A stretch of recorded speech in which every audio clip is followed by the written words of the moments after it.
Hi friends, welcome back to my YouTube channel. എൻ്റെ പേര് സിമിയ. ഇന്ന് ഞാൻ വന്നേക്കുന്നത് ഒരു ഇളനീർ പുഡിംഗ് ആയിട്ടാണ് കേട്ടോ. ഇത് നല്ല ടേസ്റ്റി ആയിട്ടും അതുപോലെ നല്ല ഈസി ആയിട്ടും ചെയ്യാൻ പറ്റിയ റെസിപ്പിയാണ്. നമുക്ക് ഫംഗ്ഷനൊക്കെ ചെയ്യാൻ പറ്റിയതാണ് കേട്ടോ.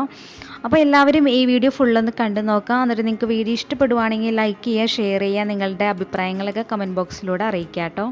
അപ്പോൾ നമുക്ക് നേരെ വീഡിയോയിലോട്ട് പോകാം.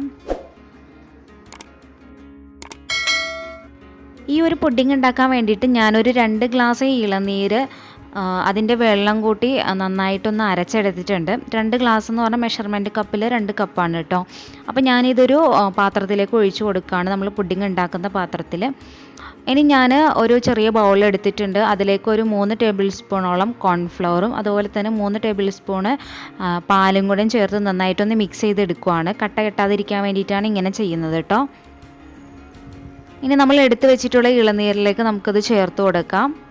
അപ്പോൾ ഈ ഒരു പുഡിങ് ഞാൻ ശരിക്കും കട്ട് ചെയ്തെടുക്കാൻ പാകത്തിനല്ല കേട്ടോ എടുക്കുന്നത്. പാല് ഞാൻ കുറച്ച് ചേർക്കുന്നതുകൊണ്ട് തന്നെ നമുക്ക് സ്പൂണിൽ കോരി കഴിക്കാൻ പാകത്തിനാണ് എടുക്കുന്നത്. ഞാൻ നന്നായിട്ടൊന്ന് മിക്സ് ചെയ്ത് കൊടുത്തിട്ടുണ്ട് കേട്ടോ. ആ ഒരു കോൺഫ്ലവറിൻ്റെ മിക്സ് നമ്മൾ നേരിട്ട് ഇട്ട് കൊടുത്തിട്ടുണ്ടെങ്കിൽ കട്ട കെട്ടി കിടക്കും കേട്ടോ. അപ്പോൾ ഇനി ഞാൻ 1 ടേബിൾ സ്പൂൺ പാൽപ്പൊടി എടുത്തിട്ടുണ്ട് കേട്ടോ. അതിലേക്ക് നമ്മുടെ ആ ഇളനീരിൻ്റെ മിക്സിൽ നിന്ന് ഞാൻ കുറച്ച് ചേർത്തിട്ട് നന്നായിട്ടൊന്ന് മിക്സ് ചെയ്തെടുക്കുകയാണ്.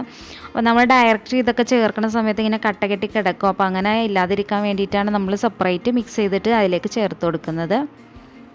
ഇനി ഇതിലോട്ട് ഞാനൊരു 1/4 ഗ്ലാസോളം പഞ്ചസാര ചേർത്ത് കൊടുക്കുന്നുണ്ട്. അത് നമുക്ക് മധുരത്തിനനുസരിച്ചിട്ട് കൂട്ടുകയൊക്കെ ചെയ്യാം കേട്ടോ. കാരണം ഇത് തണുപ്പിച്ചിട്ട് കഴിക്കുമ്പോൾ മധുരം കുറച്ച് കുറയാൻ സാധ്യതയുണ്ട്. അപ്പോൾ നമ്മൾ കുറച്ച് കൂടുതൽ ചേർത്ത് കൊടുക്കുക.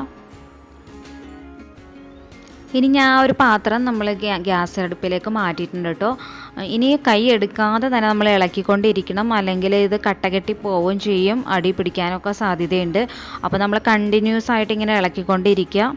അപ്പോൾ ഇത് നല്ല തിക്കായിട്ട് വരും കേട്ടോ. നന്നായിട്ട് തിക്കായിട്ട് വരുന്ന സമയത്താണ് നമ്മളിത് ഫ്ലെയിം ഓഫ് ചെയ്യേണ്ടത്. അതുപോലെ തന്നെ ഫ്ലെയിം ഓഫ് ചെയ്ത് കഴിഞ്ഞാൽ നമ്മൾ പുഡിംഗ് ഉണ്ടാക്കുന്ന പാത്രത്തിലേക്ക് പെട്ടെന്ന് തന്നെ മാറ്റിക്കൊള്ളണം. അപ്പോൾ ഏകദേശം നമ്മുടെ ഒരു മിക്സ് തിക്കായി വന്ന് തുടങ്ങിയിട്ടുണ്ട് കേട്ടോ. നമുക്കിത് ഒരുപാട് തിക്കാവേണ്ട, ഈ ഒരു പരുവത്തിനായി കഴിയുമ്പോൾ നമുക്കിത് മാറ്റാം. നമുക്ക് ഈ പുഡിംഗ് ഉണ്ടാക്കാൻ വേണ്ടിയിട്ട് ഏത് പാത്രം വേണമെങ്കിലും എടുക്കാം കേട്ടോ. ഞാൻ ഇപ്പോൾ ഇവിടെ ഒരു പ്ലാസ്റ്റിക്കിൻ്റെ ടൈപ്പാണ് ആദ്യമേ എടുത്തേക്കുന്നത്. അതിൽ ഞാൻ കുറച്ച് വെളിച്ചെണ്ണ ചേർത്ത് കൊടുത്തിട്ടുണ്ട് കേട്ടോ. നമുക്ക് പുഡിംഗ് പെട്ടെന്നൊന്ന് ഇളകി വരാനായിട്ട് ചെയ്തിട്ടുണ്ട് അങ്ങനെ. അപ്പോൾ ഞാൻ അതിൻ്റെ കാഭാഗം ചേർത്തിട്ടുള്ളൂ. ഇനി ഞാൻ ചെറിയ ചെറിയ പാത്രങ്ങളിലാക്കിയിട്ട് ഈ പുഡിംഗ് സെറ്റ് ചെയ്യുന്നുണ്ട്. അപ്പോൾ കുട്ടികൾക്കൊക്കെ കൊടുക്കുകയാണെങ്കിലും ആ ഒരു പാത്രത്തിൽ അങ്ങ് നേരെ കൊടുക്കാമല്ലോ. അപ്പോൾ അതുകൊണ്ട് ഞാൻ കുറച്ച് പാത്രത്തിൽ അങ്ങ് സെറ്റ് ചെയ്ത് വെച്ചേക്കുന്നതാണ്.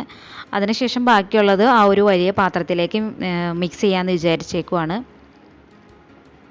അപ്പോൾ ബാലൻസ് ഉള്ളത് ഞാൻ ആ ഒരു വലിയ പാത്രത്തിലേക്കും ചേർത്ത് കൊടുത്തു കേട്ടോ. ഇനി നമുക്കിത് ഒരു 1-2 മണിക്കൂറോളം നമുക്ക് ഫ്രിഡ്ജിൽ വെച്ച് ഇതൊന്ന് സെറ്റ് ചെയ്തെടുക്കാം.